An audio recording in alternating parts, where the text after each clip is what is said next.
अस्सलाम वालेकुम। इस वक्त हम मौजूद हैं डिफेंस रोड के बिल्कुल नियर एक कॉलोनी है। ये सामने देख सकते हैं डिफेंस रोड है। ये सारा मेन रोड अंदर इंटर रोड है। वो रोड मेन इंटर होके अंदर यहाँ पे एक 3-3 मरले के 2 मकान हैं। आप देख सकते हैं इसका फ्रंट एलिवेशन।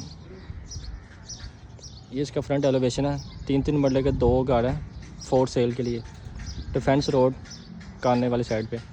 इसका हम आपको अंदर से व्यू करवाते हैं। ये मेन एंट्रेंस है इसकी। एक ये 3 मरले का घर है, एक ये 3 मरले का घर है। इसकी फ्रंट एलिवेशन ये है।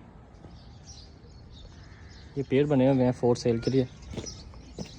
हम आपको इसका विज़िट करवाते हैं। अंदर इंटर लगे ये गैराज, ये साथ ड्राइंग रूम बना हुआ है। ये सेपरेट रास्ता ऊपर जाने के लिए है। ये जी ये इसका किचन है।